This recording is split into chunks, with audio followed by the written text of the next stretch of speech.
আমিনগাঁৱত বিজেপিৰ নিৰ্বাচনী পৰিচালনা সমিতিৰ বৈঠকলৈ আগমন বিজেপিৰ ৰথী মহাৰথী। বৈঠকত অংশগ্ৰহণ কৰিব মুখ্যমন্ত্ৰী হিমন্ত বিশ্ব শৰ্মা, বিজেপিৰ কেন্দ্ৰীয় উপসভাপতি বৈজয়ন্ত জয় পাণ্ডা, অসম বিজেপিৰ সভাপতি ভৱেশ কলিতাৰ লগতে নিৰ্বাচন কমিটিৰ 28 জন বিষয়ববীয়ে। আগন্তুক দিনত বিজেপিয়ে কিদৰে আগবাঢ়িব তাকে লৈ আলোচনা হ'ব এই বৈঠকত। নিৰ্বাচনত 10% ভোট বৃদ্ধি লক্ষ্য লৈছে বা বিজেপিৰ 4টা বিভাগত ভাগ কৰিছে ভোটাৰক। মহিলা, যুৱ, কৃষক আৰু দৰিদ্ৰ শ্ৰেণীত বিভক্ত কৰিছে ভোটাৰক। লোকসভা নিৰ্বাচনত কেনেকৈ ৰাইজৰ মাজলৈ যাব সকলোবোৰ আলোচনা হ'ব। বৈঠকলৈ আগমন ঘটিব অসম চৰকাৰৰ কেবিনেট মন্ত্ৰীসকলৰ।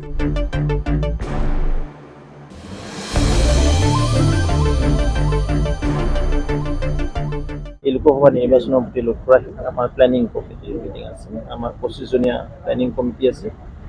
প্লেনিং কমিটি আজি বহিব, কি প্লেনিং কৰা হয়, আমাৰ যি মিছন আছে বা আমাৰ যি টাৰ্গেট ধৰা হৈছে সেইখিনি কথা মিত্ৰগোষ্ঠীৰ লগত আমি কিদৰে আগবাঢ়িম, লগতে আমাৰ ৰণকৌশল কি হ'ব, এই গোটেইখিনি কথা ইয়াত চৰ্চা কৰা হয়। মাইক্ৰ' মেনেজমেণ্ট বা ইত্যাদি নিশ্চিতভাৱে প্লেনিঙত মাইক্ৰ' মেনেজমেণ্টটো চৰ্চা কৰা হয়। ৰাম মন্দিৰৰ অনুষ্ঠান কংগ্ৰেছে বৰ্জন কৰিছে। ৰাম মন্দিৰৰ যি অনুষ্ঠান সেয়া কংগ্ৰেছে বৰ্জন কৰিছে, কৈছে RSS আৰু বিজেপিৰ এজেণ্ডা বুলি কৈছে। কংগ্ৰেছে সনাতন সংস্কৃতিক বৰ্জন কৰিছে। ৰামক বৰ্জন কৰা মানে হ'ল ৰঘুপতি ৰাগ হ'ব ৰাজাৰাম পতি তাবন সীতাৰাম।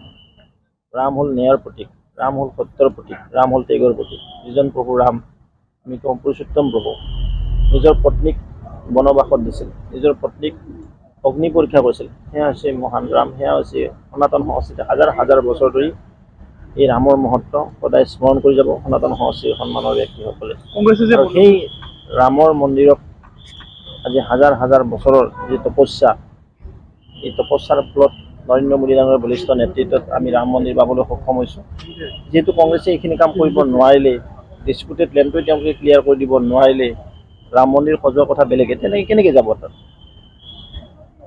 সৎ মন থাকিব লাগিব, শুদ্ধ মন থাকিব লাগিব, প্ৰভু ভক্তি থাকিব লাগিব, ঈশ্বৰ ভক্তি থাকিব লাগিব। কংগ্ৰেছৰতো ঈশ্বৰ ভক্তি নাই, তেওঁলোক কোনোবা বেয়া পাব পাৰে, সেইকাৰণে নাযায়। এতিয়া বুথ পালক আৰু ইত্যাদি সকলৰ যি 3জনীয়া কমিটি আছিলে তেওঁলোকৰ ৱৰ্কশ্বপ কেতিয়াৰ পৰা কৰিব? 18 তাৰিখৰ পৰা আৰম্ভ হ'ব আৰু 24 তাৰিখলৈকে চলিব। ইতিমধ্যে আটাইবিলাক সমষ্টিৰ আমাৰ লিষ্ট, আমাৰ সূচী যি বুলি কয়, তালিকা আহি গৈছে আৰু সেই অনুসৰি বুথ পালক, বুথৰ সভাপতি লগতে BLA-টোৰ এই অভাৱবৰ্গ আমি অনুষ্ঠিত কৰিম 17 তাৰিখৰ পৰা। 18 তাৰিখৰ পৰা। এতিয়া তেতিয়াৰ পৰা যদি আমি চাওঁ চোতাল বৈঠকলৈকে আপোনালোকৰ নিৰন্তৰ আমাৰ ফেব্ৰুৱাৰী 28 তাৰিখলৈকে কণ্টিনিউৱাছ আমাৰ বৈঠক চলি থাকিব। তাৰপিছত আমাৰ পদযাত্ৰা আছে বিধানসভা সমষ্টি অনুযায়ী।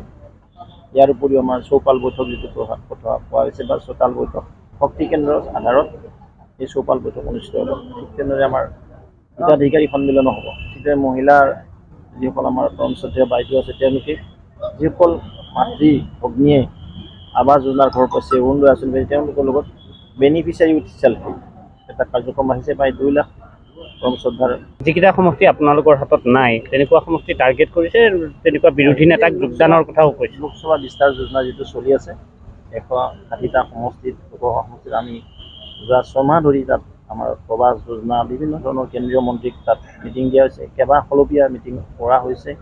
তাত বেনিফিচিয়াৰী লগতে আমাৰ প্ৰমিনেণ্ট কাৰ্যকৰ্তা লগতে সমাজৰ বিভিন্ন স্তৰৰ ব্যক্তিৰ লগত মত বিনিময় কৰা হৈছে। চৌদিশে আমি এই লাইন চলি, অৰ্থাৎ 360 ডিগ্ৰী ব্যৱধানত এই কাম কাজখিনি চলি আছে। অসমৰ প্ৰেক্ষাপটত যদি চাবলৈ যোৱা যায়, বিহুৰ পিছতে দীঘল লিষ্টবিলাক পাব। যোগদান যিহেতু আমাৰ কণ্টিনিউৱাছ চলি আছে আৰু চলিব, আৰু গোটেইবিলাক লিষ্ট আপোনালোকে পাই থাকিব। প্ৰথম আপোনালোকে দিয়া বুলি আজি কেনেবাকৈ মিত্ৰজোঁটৰ আসন সম্পৰ্কে এইটো আমাৰ নিজা নিৰ্বাচনী পৰিকল্পনা। ইয়াত আৰু মিত্ৰগোষ্ঠীটো বেলেগ ধৰণে হ'ব। অনুষ্ঠানৰ লগত যোগাযোগ কৰিব।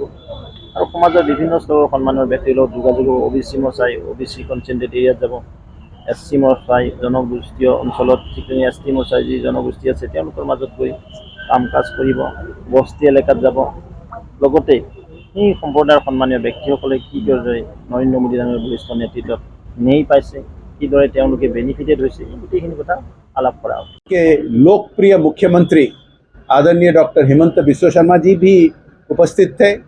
प्रदेश अध्यक्ष भवेश कलिता जी भी उपस्थित थे और लोकसभा योजना बैठक के लिए हमारे वरिष्ठ मंत्री, सांसद, विधायक और पदाधिकारी भाइयों और बहनों जो अपेक्षित थे आज बैठक में उपस्थित थे और यहाँ विस्तार से चर्चा हुई और डिटेल में प्लानिंग हुई है।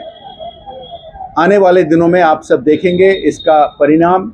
हमारे कार्यकर्ता भाइयों और बहनों जो नीचे स्तर तक काम करते हैं उनके साथ संपर्क रख के जो कैंपेन की तैयारी अभी हो रही है उसका आप देख पाएंगे। जैसे कैंपेन शुरू हो रहा है और ये आप बिल्कुल श्योर रहिए कि आसाम में और पूरे देश भर हम भारी मात्रा से जीतकर फिर तीसरी बार आदरणीय मोदी जी को प्रधानमंत्री बनाने जा रहे हैं। बहुत बहुत বিজেপি এইটো এজেণ্ডা বুলি কৈছে, তেওঁলোকে সেই অনুষ্ঠানত নাযায়। সনাতন সংস্কৃতি প্ৰভু শ্ৰীৰামচন্দ্ৰ সেয়া প্ৰতিগৰাকী ভাৰতীয়ৰ যি সঁচাকৈ নিজৰ মাতৃভূমিক নিজৰ সনাতন সংস্কৃতিক ভাল পায়, তেওঁ হিন্দু মুছলিম খ্ৰীষ্টান যিয়েই নহওক কিয় এই দেশত বাস কৰা প্ৰতিগৰাকী নাগৰিকে প্ৰতিগৰাকী ব্যক্তিয়ে যি ধৰ্ম যি পন্থতে বিশ্বাস নকৰক কিয় প্ৰভু শ্ৰীৰামচন্দ্ৰ যিহেতু এই ভাৰত মাতৃৰ আমাৰ বুকুত জন্ম হোৱা আমাৰ পৰম আৰাধ্য ঈশ্বৰ, তেওঁকেই যদি বৰ্জন কৰে বা তেওঁলোকৰ প্ৰতি যদি বেয়া কিবা বাক্য কৰে আমি কি ক'ম আৰু। গতিকে তাত একো ক'বলগীয়া নাই। প্ৰকৃতি আছে, ঈশ্বৰ আছে আৰু ইয়াতো 140 কোটি জনতা আছে। 140 কোটি জনতাৰ পৰম আৰাধ্য ঈশ্বৰ যাক হাজাৰ হাজাৰ বছৰ ধৰি আমি সেৱা পূজা অৰ্চনা কৰি আছোঁ, তেওঁকে যদি তেনেধৰণৰ ৰাজনীতিৰ আওতালৈ আনে কি হ'ব? যিকোনো সকলোৰে বাবে মুকলি। গতিকে এই কথাত ক'বলগীয়া বিশেষ নাই। সকলোৰে প্ৰতি আমাৰ শুভেচ্ছা আছে। প্ৰভু শ্ৰীৰামচন্দ্ৰই তেওঁলোককো আশীষ বৰষক। জিলাৰ পিছত হ'ব মণ্ডলত। গতিকে এইটো নিত্য নৈমিত্তিক ঘটনাৰ দৰে এইটো খুব এটা ইলেকশ্যন নিৰ্বাচন আহিলে নিৰ্বাচন কৌশল তাত তেনেধৰণৰ ৰচনা হয়। কিন্তু আমাৰ ভাৰতীয় জনতা পাৰ্টী একেবাৰে ৰাষ্ট্ৰীয় পৰ্যায়ৰ পৰা বুথ পৰ্যায়লৈকে প্ৰতি মাহেকত কেইবাবাৰো বহে। আৰু আমি এটা কথা লক্ষ্য কৰিছোঁ যে সংগঠন শক্তিশালী কৰাই আচলতে মূল বিষয়টো হৈছে সংগঠন। হয় বিজেপিৰ সংগঠন শক্তিশালী অসমবাসী ৰাইজ তথা ভাৰতবাসী ৰাইজৰ আমাৰ ওপৰত আশীৰ্বাদ আছে। সংগঠন দিনক দিনে বৃদ্ধি পাইছে। প্ৰতিটো দলৰ পৰাই হওক বা নিৰপেক্ষ মানুহে হওক সদায় আমাৰ ভাৰতীয় জনতা পাৰ্টীত সংযুক্ত হ'ব বিচাৰিছে। আপোনালোকে দেখিছে গাঁৱে ভূঞে কেৱল নেতা নহয়, তৃণমূল পৰ্যায়ৰ বিভিন্ন বিৰোধী দলৰ কৰ্মীয়ে হওক বা নতুন প্ৰজন্মৰ লোকেই হওক বা ৰাজনীতিৰ সৈতে সম্পৰ্ক নথকাই লোক হওক, অৱসৰ গ্ৰহণ কৰিয়েই হওক, বহু লোকে এতিয়া ভাৰতীয় জনতা পাৰ্টীত যোগদান কৰিছে। প্ৰতিদিনে যোগদান কাৰ্যসূচী চলি আছে। এইটো আচলতে আমাৰ আশীৰ্বাদ, আমাৰ বাবে গণদেৱতাৰ। আৰু এইবিলাক যাত্ৰাৰ মাজতে চৰকাৰখনৰ সহযোগিতা কৰাৰ লগতে আমি বিভিন্ন কাৰ্যসূচী আমি কৰি থাকোঁ। এতিয়া তেনেধৰণৰ এখন বৈঠকে আজি অনুষ্ঠিত হ'ব। বিষয়বস্তু আলোচনা হোৱাৰ পিছত আমি আপোনাৰ লগত পুনৰ কথা হ'ম। Bureau' report, Democratic Assam.